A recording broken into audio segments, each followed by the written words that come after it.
Year 2024. It was against Greater Western Sydney Giants, aka the Orange Team. It was in Sydney. It was a week after the bye, so Port Adelaide had over a week off. There were some big selection changes. Some I agreed with. Some of them I was a bit iffy about. But let's recap the game itself.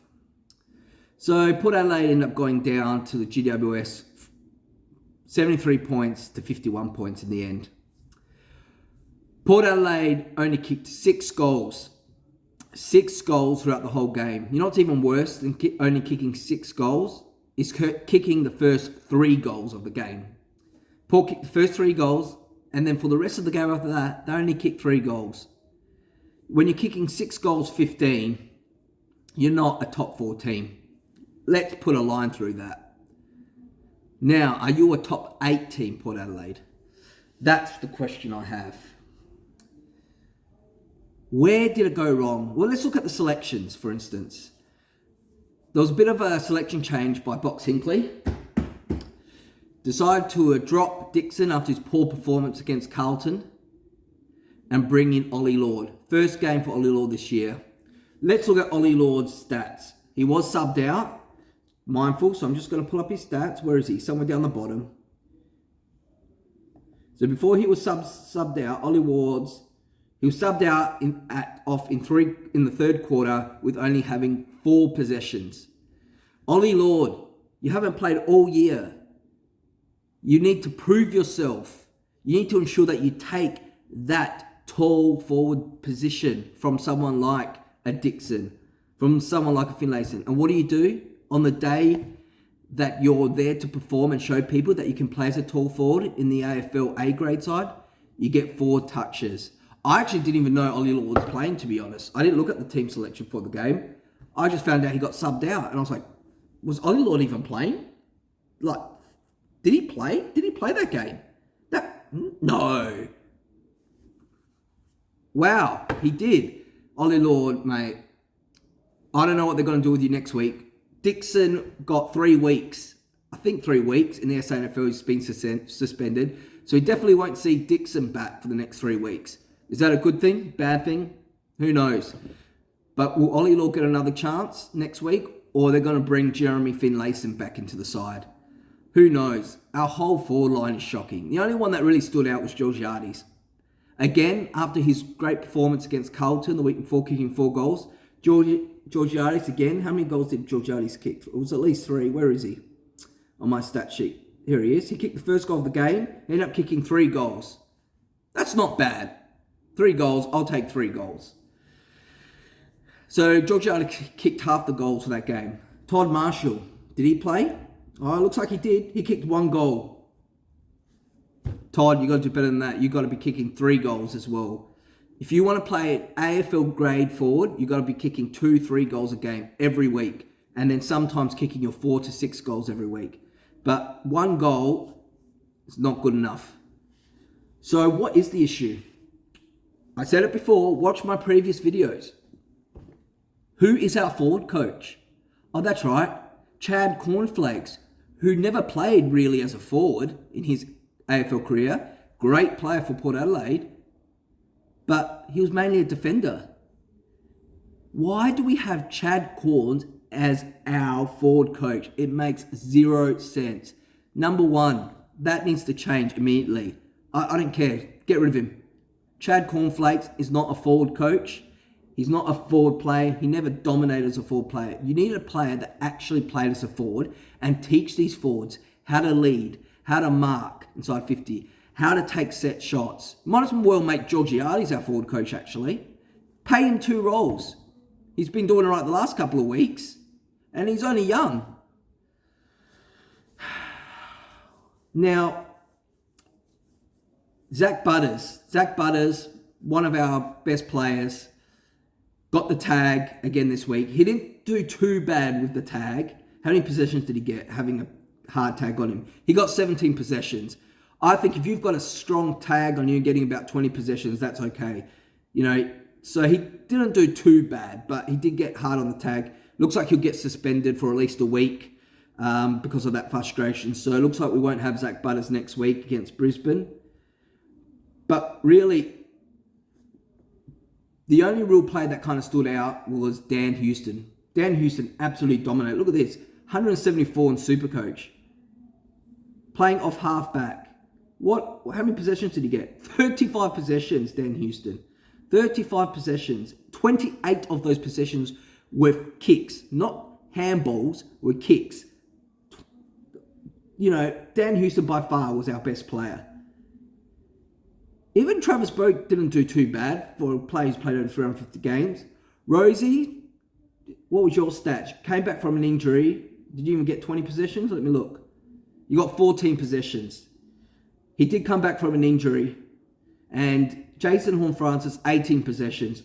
To be honest, that's probably around the mark that you get from Jason. You get about that 20 possessions from Jason because he does rotate up forward at times. On that note, actually, on the Jason Horne-Francis note, I just want to do a special shout out to Jason because Friday, the 21st of June, is Jason's birthday. Jason's 21 on Friday. He'll be celebrating his 21st birthday Saturday night after the Brisbane game. So happy birthday, Jason, on your big 21. Now let's get back into the rest of the game. What frustrated me watching Port Adelaide play is, like I've said before, their skills, basic skills, tackling.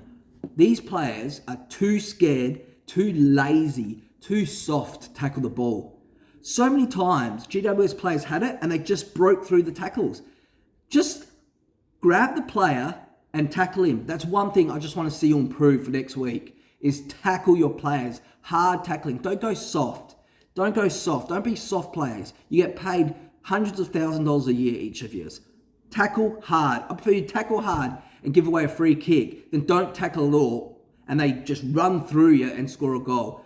We're lucky GWS missed some easy shots. Like Jesse Hogan, how many did he end up missing? He missed a few when I was watching that game. Here he is. Three behinds by Jesse Hogan. Look at this. Toby Green, 1 goal 5. They would have absolutely pantsed us if these forwards were actually kicking.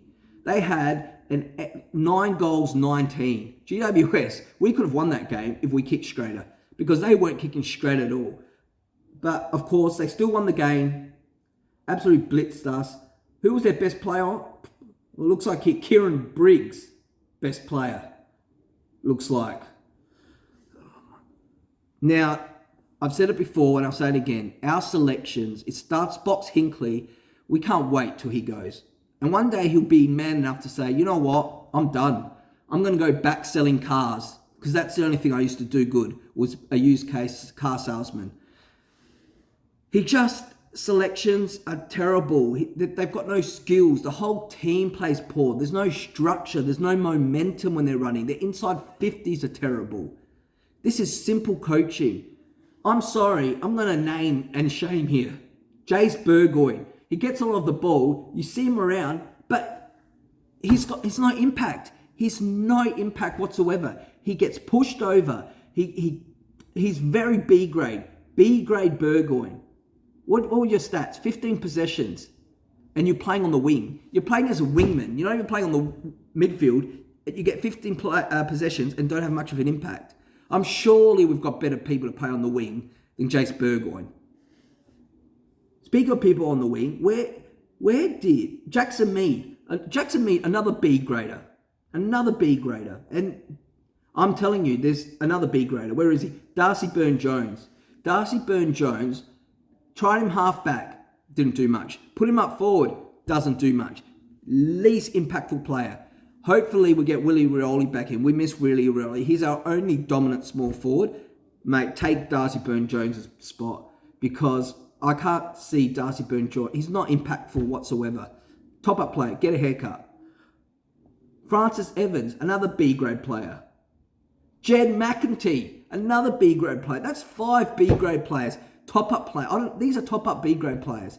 I'm sure I have to look at the rest of the list of 40, but surely we've got 5 other players that can do better than those 5 I just mentioned. I don't know. I don't know what I can say. it's lucky that we didn't lose at home. We got Brisbane this week. How did Brisbane go? Let me check Brisbane quickly. Let's see how we're comparing against Brisbane. Brisbane beat the Saints. Nothing to be proud of. But Joe Danaher kicked 5 goals. Hipwood 2 goals. And looked like Hugh McGluggage, after re-signing his contract, dominated. 161 Supercoach. Are we going to beat Brisbane this week? We need to. Brisbane are an up and down team. We're playing at home. We've got to win that game. What time is that game? Brisbane. Where is it? Here it is. It's 1 o'clock on the 22nd of June, the day after Jason's birthday. So, you know what, Jason? You got your birthday Friday night. You'll be happy. You got your birthday party Saturday night, your 21st. So, hopefully, you and your mates dominate Brisbane and get back into securing at least a top 8 spot. We don't beat Brisbane. Sayonara finals. Like, if there's anything, can people please get rid of Cornflakes as our forward coach? Our forward line has been the most poor performing positions this year.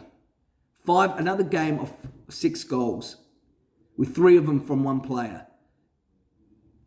Please. And then Box Hinkley, get your selections right. Stop choosing your B grade players. I don't know. Maybe we're desperate. I don't think we've got many injuries. I'm just doing this video because it's another week. But let's see what Saturday night brings. Until that time, wishing you all the best. And I'll see you all in my next video.